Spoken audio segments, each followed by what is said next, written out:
Kita masih lagi untuk kita meneruskan perbincangan bersama dengan Tuan Faiz Azmi ataupun lebih mesra dengan panggilan Financial Faiz. Itulah dia untuk kita berbicara berkenaan persediaan menghadapi pengurangan subsidi barang. Ya, dan anda juga boleh menonton beliau iaitu di YouTube iaitu Financial Faiz. Banyak topik-topik hangat yang dibincangkan di situ dan alhamdulillah sambutan pun sangat menggalakkan. Alhamdulillah. Sebab tu saya ada kat sini. Alhamdulillah. Okey, dan antara yang lain yang hangat jugalah diberkatakan sebab sekarang ni kita faham ada orang yang sekarang ni rasa macam nak tukar kereta. Jadi dengan berikutan dengan rentetan daripada OBR dan sekarang ni juga pengecualian pengeluaran cukai pada bulan Julai nanti akan bermula, maka akan ada kenaikan harga dari segi harga kenderaan sebagainya lah.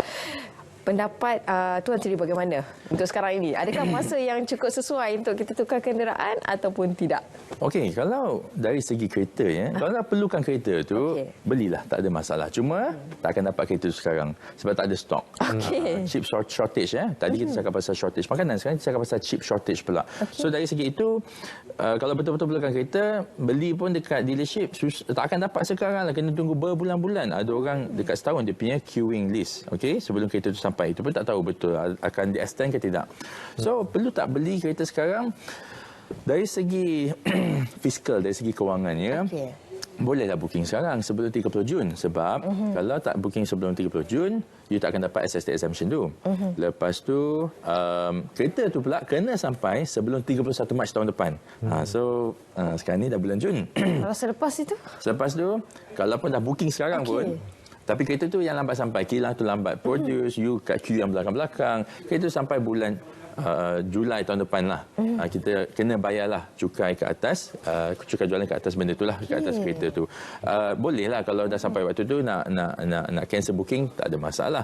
Tapi persoalannya adalah biasanya saya nak datang ke Angkasa Puri ni, ambil kalau dari rumah patutnya 30 minit. Tapi tadi sejam setengah.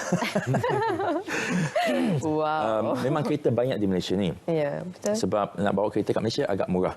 Dari segi kos minyak kos minyak ada subsidi. Dari segi pembelian kereta pun ada tax exemption. So jadinya waktu MCO tu ramailah orang beli. Dia seronoklah pusing-pusing kat dalam bandar dia. Tapi selepas MCO habis dia pun bawa kereta, semua bawa kereta, semua ada fikiran sama, jalan pun penuh. Tapi nak salahkan mereka pun tak boleh juga sebab semalam pun ada viral di social media orang masuk ke stesen kereta api, depan eskalator tu orang beratur across dia. So maknanya memang ramai pun orang fikir okeylah tak nak bawa kereta, nak naik kereta api, tapi nak naik kereta api pun penuh. So memang orang dah ramai dan padat. Yang ini kita tak boleh sebagai rakyat kita tak boleh buat apa-apa lah. Kerja tetap kena pergi kerja. So kenalah menghadapi, unless kalau kita ni adalah seorang bos, kita pindahkan kita punya office tu depan rumah kita, dan tu boleh. Tapi pekerja-pekerja kita pula macam mana? Bukannya dia duduk dalam rumah kita. So semua orang akan hadapi masalah yang sama. Okey, bila bercakap berkenaan dengan kereta ini berkait rapat juga dengan minyak kenderaan, RON 95, RON 97 dan juga minyak diesel. Jadi bagaimana dari segi subsidi minyak ini? Sebab kita sudah maklum negara kita merupakan antara mempunyai harga minyak yang paling terendah di Asia Tenggara. Jadi bagaimana dari segi subsidi minyak kenderaan ini? Okey, bagus sebut minyak kenderaan sebab tadi kita cakap pasal minyak masak. Minyak masak dia dibuat daripada crude palm oil, komoditi di dunia. Habis minyak kenderaan ni buat daripada apa? Daripada minyak jugalah, minyak hitam. Okey, minyak hitam pula, minyak lah dia petroleum tu lah. So benda tu pun adalah satu jenis komoditi. So bila dia komoditi, harga dia akan turun naik ikut pasaran dunia. Di Malaysia ni RON 95, harga dia tetap saja sebab ia diberikan subsidi. Untuk tahun ni sahaja kerajaan menjangka subsidi untuk RON 95 ni adalah 20 bilion. So, lebih kurang 20 bilion. Kita subsidize 70 bilion untuk semua benda, tapi 20 bilion adalah untuk RON 95 saja. So adalah kemungkinan untuk sesiapa yang bawa kereta, kereta murah lah, beli kereta murah. Ada kemungkinan, bukan tak ada, sebab kerajaan sentiasa kena tengok keadaan kewangan dia dan juga apa yang dia boleh bagi kepada rakyat. Tapi kalau dia rasa alamak ni dah sampai 20 bilion, 30 bilion, 40 bilion, memang tak mampu untuk subsidize lagi, contohnya lah ada kemungkinan untuk ia ditarik. So tapi anda dah beli kereta, alamak kita dah beli, takkan tak nak isi minyak, terpaksa juga isi minyak. Memanglah dapat murah waktu exemption tu, tapi sekarang ni dah jadi mahal pula dekat bahagian minyak. Okey. So ada baiknya juga fikir jauh ke depan sikit, sebab hutang kereta pun 9 tahun. Nak beli kereta tu bukannya pakai setahun, lepas tu tak best lah, boleh jual balik. Sebab bila jual balik harga terus jatuh. Betul. Ada baiknya kalau boleh juga consider membeli kenderaan yang kecil sikit lah. Contohnya motosikal, kalau boleh naik motor, sebab ada orang tak reti naik motor. Tapi hati-hati sikit. Ni balancing act. Maknanya bila naik motor tu, kebahayaan dia tinggi sikit, risiko dia tinggi sikit. Tak masuk hujan lagi, panas lagi. So, you nak yang mana satu? Nak bayar mahal dan selesa dan selamat, ataupun nak bayar jauh lebih murah ya dari segi masa. Kita jam dia Wow, so, dari segi laju itu, je. laju dia. Jangan laju sangatlah. Kalau kereta tu slow, tolong jangan laju sangat dah. Betul. Tapi itu balancing. Dia murah sikit, tapi faktor keselamatan, keselesaan kurang sikit. Ikut keperluan diri lah. Betul. Wah, maksudnya kita kena cermin diri kita balik lah kan. Apa keperluan kita, apa kehendak kita sebenarnya kan. Bezakan list balik semula cik.